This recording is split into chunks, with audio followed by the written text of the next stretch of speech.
Congratulations to you both. Thank you. Can we start with the proposal and the actual moment of your engagement? When did it happen? How did it happen?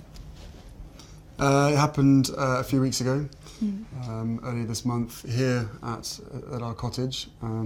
Just a standard, typical night for us. It's a cozy night. It was, what were we doing? Just roasting chicken and Roasting having a chicken, trying to roast a chicken. Trying to roast a chicken, and it was just an amazing surprise. It was so sweet and natural and very romantic. He got on one knee. Of course. Was it an instant yes from you? Yes, as a matter of fact, I could barely let you finish proposing. I was like, can I say yes now? She didn't even let me finish. She said, can I say yes, can I say yes now? And then there was hugs and I had the ring in my finger and I was like, can I give you the ring? And she goes, oh yes, the ring. So no, it was a really nice moment. It was just the two of us and I think I managed to catch her by surprise as well. So. Yeah. And this is how long after you first met? It would be a year and a half, Yeah. A little bit more than that. No, just about a year and a half, yeah. Which for most people would be quite a whirlwind. Is that how it's felt to you? I don't think that I would call it a whirlwind in terms of our relationship. Obviously, there have been layers attached to how public it has become after we had a good 5-6 months almost with just privacy, which was amazing. But no, I think we were able to really have so much time just to connect, and we never went longer than 2 weeks without seeing each other, even though we were obviously doing a long-distance relationship. So it's we made it work. How did you first meet? Yes, we first met. We were introduced actually by a mutual friend, who we should protect her privacy and not reveal too much of that. And but it was literally through her, and then we met once and then twice back to back, 2 dates in London. Last July, yes, beginning of July, and then it was I think about 3, maybe 4 weeks later that I managed to persuade her to come and join me in Botswana, and we camped out with each other under the stars. She came and joined me for 5 days out there, which was absolutely fantastic. So then we were really by ourselves, which was crucial to me to make sure that we had a chance to get to know each other. Yeah. But the friend who introduced you, was she trying to set you up? Yes, it was definitely a setup. It was a blind date. It was a blind date, and, for sure. And it's so interesting because we talk about it now, and even then, because I'm from the States, you don't grow up with the same understanding of the royal family, and so while I now understand very clearly there's a global interest there, I didn't know much about him, and so the only thing that I had asked her when she said she wanted to set us up was, I had one question. I said, well, is he nice? Because if he wasn't kind, it didn't seem like it would make sense. And so we went and met for a drink, and then I think very quickly into that we said, well, what are we doing tomorrow? We should meet again. What are we doing tomorrow? Let's meet again. And then it was like, right, diaries. We need to get the diaries out and find out how we're going to make this work, because I was off to Africa for a month. She was working, and we just said, right, where's the gap? And the gap happened to be in the perfect place. So how much did you, Prince Harry, know about Meghan? Had you seen her on TV? No, I'd never even heard about her until this friend said Meghan Markle. I was like, right, okay, give me a bit of background. what's going on here?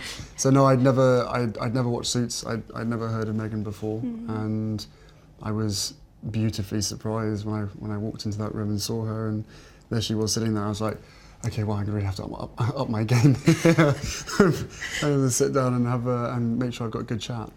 I think for both of us, though, it was really refreshing, because given that I didn't know a lot about him, everything that I've learned about him, I learned through him, as opposed to having grown up around different news stories or tabloids or whatever else. Anything I learned about him and his family was what he would share with me, and vice versa. So for both of us, it was just a really authentic and organic way to get to know each other. And was that quite refreshing for you in the way that you've been brought up, with a lot of people knowing a lot about you? Was it refreshing? Or thinking they know. Or thinking they know. Exactly. Yeah, no, it was hugely refreshing to be able to get to know someone who isn't necessarily within your circle, doesn't know much about me, I don't know much about her. So to be able to start almost afresh, right from the beginning, and getting to know each other step by step. And then taking that huge leap of only 2 dates, and then going effectively on holiday together in the middle of nowhere, and sharing a tent together and all that kind of stuff. It was No, it was fantastic. It was absolutely amazing to get to know her as quickly as I did.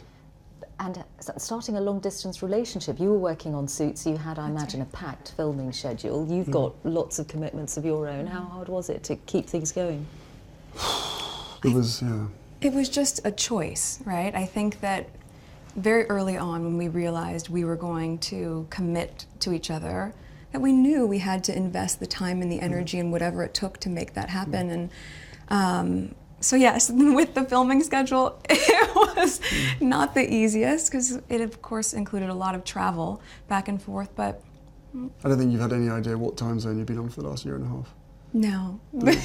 Coming over here 4 days or a week and then going back and then straight into filming the next day, 4 a.m. wake-up calls on a Monday, Yes. Straight into set, you know. And Right off the plane and straight to set, and just coming I'm just back trying and to doing it trying again. to stay as close as possible, but you know, on 2 different time zones and 5 hours apart does have its challenges. But we made it work and now we're here, so we're thrilled. But in the case of your relationship, unlike for most people, there's this whole layer of what it means to get involved with someone from the royal family. How much of a sense did you have, Meghan, of the enormity of what you were getting into, what it might mean for your life? I think I can very safely say, as naive as it sounds now, having gone through this learning curve in the past year and a half, I did not have any understanding of just what it would be like. I don't think either of us did that. We both said that, even though we knew that it would be. Yeah, I tried to warn you as much as possible, but I think both of us were totally surprised by the reaction after the first 5-6 months of when we had to ourselves of what actually happened from then. So I think you can have as many conversations as you want and try and prepare as much as possible, but we were totally unprepared for what happened after that. The scrutiny. Well, all sorts.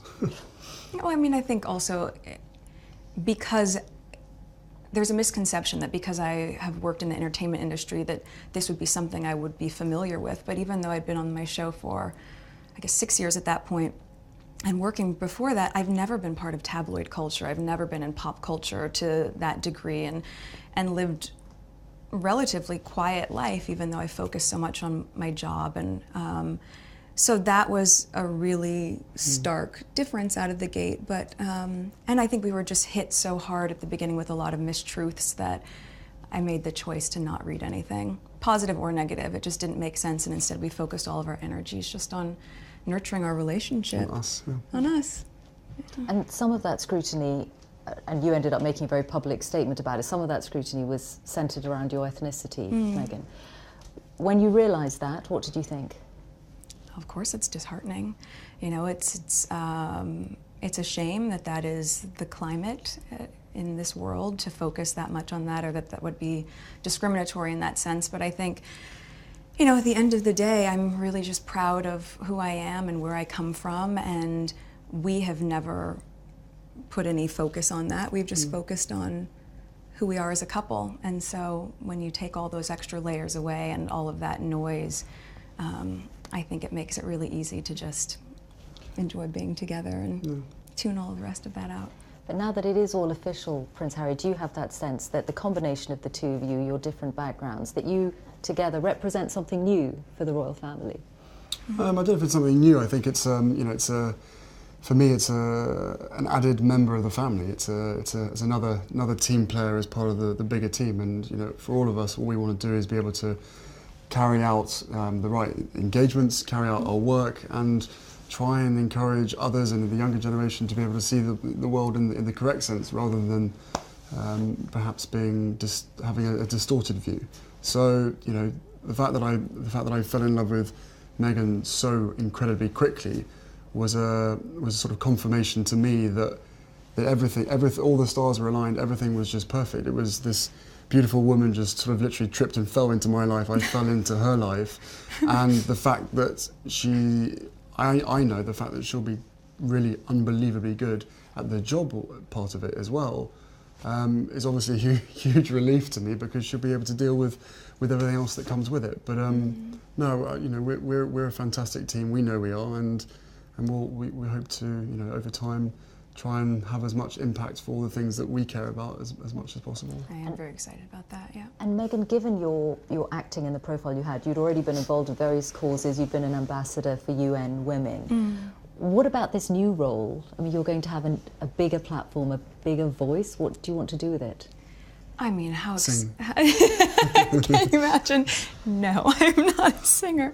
I think what's been really exciting as we talk about the transition of this out of my career but into the role is that, as you said, the causes that have been very important to me I can focus even more energy on, because very early out of the gate I think you realize once you have access or a voice that people are willing to listen to, with that comes a lot of responsibility, which I take seriously. And at the same time, I think in these beginning few months and now being boots on the ground in the UK, I'm excited to just really get to know more about the different communities here, smaller organizations who are working on the same causes that I've always been passionate about under this umbrella.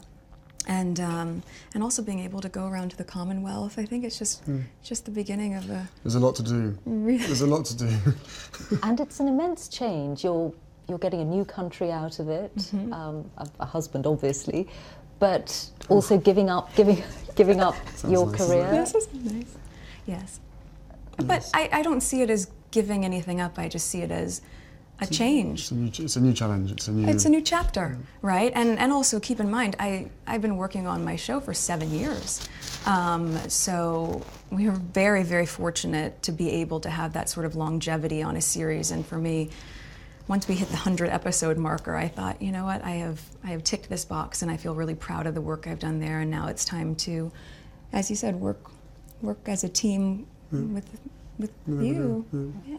But do you have that sense of responsibility, Prince Harry, for what you're asking Meghan to do? Of course, that sense of responsibility was essentially from day one, or maybe a couple of months in, when I suddenly realised actually this is, you know, I know that I'm in love with this girl, and I hope that she's in love with me. But we still had to sit down on the sofa, and I still had to have some pretty, frank conversations with her to say, look, what you're letting yourself in for is, it's a big deal, and it's, it's not easy for anybody. But I know that, at the end of the day, she chooses me, and I choose her. And therefore, whatever we have to tackle together or individually will always be us together as a team. So, I think she's capable. That's so nicely said, isn't it? I don't know. She's capable of anything. And together, as I said, there's a hell of a lot of stuff and work that needs doing.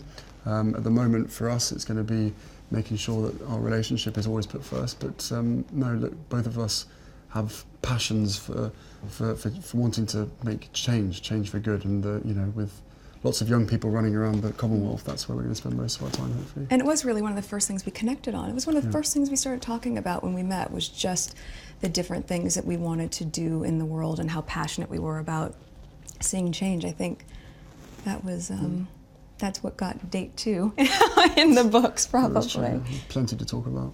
Children? Not currently, no. No, of course, I think one step at a time, and hopefully we'll start a family in the near future.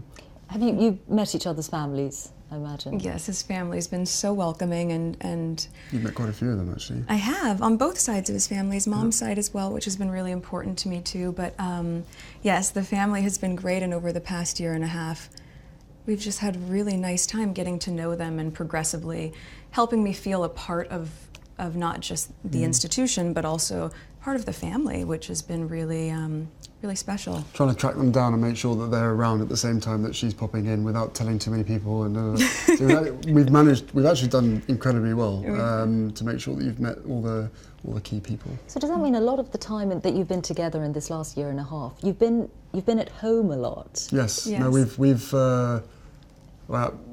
we had to sort of reverse the whole process, and cozy nights in front of the television, cooking dinner with just the two of us by ourselves in our little cottage, rather than going out for dinner and being seen in public. So we reversed the whole process, which is it's provided different opportunities, and it's made us a hell of a lot closer in a shorter space of time. That's true. That's without question. So if anybody else at home is listening, then maybe slow down on the dates and maybe spend more time at home. But no, it's for us. It's an opportunity to really get to know each other without other people, looking or trying to take photos on their phones and all that kind of stuff. With that comes with the job, comes with the role. But Well, where it's like- possible, Yes. yeah. And we were able to really get to know each other that way, but also then to go and have friends over for dinner, or to go to his family for tea, or any of those sort of things. And even, just to take the time to be able to go on long country walks and just talk. We've been all over the place. Have you met the Queen? I have, yes. A couple of times. Yeah, What was it's that true, a like? couple of times. It's incredible. I think, to be able to meet her through his lens, not just with his honor and respect for her as the monarch, but the love that he has for her as his grandmother. All of those layers have been so important for me, so that when I met her, I had such a deep understanding and, of course, incredible respect for being able to have that time with her. And we've had she's an incredible woman. And the corgis took to you straight away. That's For the last 33 years being barked at. This one walks in absolutely nothing. Just laying on just my feet during tea. wagging It was very tails, sweet. And it's just like, oh. That has to be a good sign. Speaking of dogs, have you brought yours to the UK? Well, I have 2 dogs that I've had for quite a long time, both my rescue pups, and one is now staying with very close friends, and my other little guy he's in the UK. He's been here for a while. Okay, let's hope he adjusts well. I think he's doing just fine. What was it like introducing Meghan to your father and your brother? What was it like? It was exciting. I mean, I've been seeing her for a period of time when I literally didn't tell anybody at all. And then William was longing to meet her, and so was Catherine. So, they're being our neighbours. We managed to get that in quite a few times now. And Catherine's been absolutely Wonderful. amazing, as is William as well. Fantastic support. And then my father as well. We had a couple of, no more than that. We've had A handful of teas and meetings and all sorts of gatherings over at his place as well. So, no, the family together have been absolutely, solid support, and my grandparents as well have been wonderful throughout this whole process, and they've known for quite some time. So how they haven't told anybody is again a miracle in itself. But no, the whole family have come together and have been a huge amount of support. They've been amazing. And Meghan, your parents, do you think, very happy for you, obviously. Do you think Yes. they have worried at all about the scale of what you're getting into? Well, I'm sure at the onset, both my parents and my close friends were concerned, because we got very quickly swept up in a media storm that, as I shared, was not part of my life before that. But they also had never seen me so happy. And I think also once my friends, were able to really meet Harry and my mom, who we spent a lot of time with, who was so much fun. Your mum's amazing. It was just, it was just obvious that no matter what we were being put through, that it was just temporary, and that we were going to be able to get through that. So everyone was really happy with me. He's talked to my dad a few times, hasn't been able to meet him just yet, but it's all been worth every effort. Yeah, it's been great. Your ring. Oh yes. Tell us about your ring. The ring is obviously yellow gold, because that's what, her favourite, and the main stone itself is sourced from Botswana, and the little diamonds either side are from my mother's jewellery collection, to make sure that she's with us on this crazy journey together. And It's beautiful, and he designed it. It's incredible. yeah, Yeah, make sure it stays on that finger. of course. What does it mean to you, Meghan, to have those stones on your finger that once belonged to Princess Diana?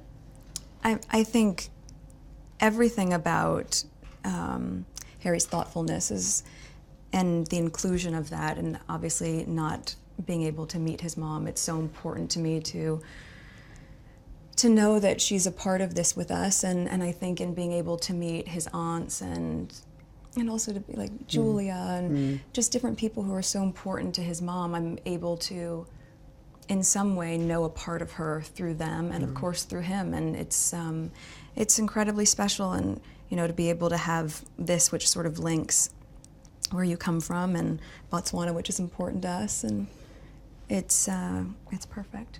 What do you think your mother would have thought of Meghan or said about Meghan? Oh, they'd be thick as thieves, without question. I think she would be over the moon, jumping up and down, you know, so excited for me. But then, as I said, would have probably been best friends with Meghan. So no, it is days like today when I really miss having her around and miss being able to share the happy news. But you know, with the ring and with everything else that's going on, I'm sure she's with us. I'm sure she's with us. Yeah, you know, jumping up and down somewhere else. Prince Harry, Meghan Markle, thank you both very much. Thank you so much. Thank you very much.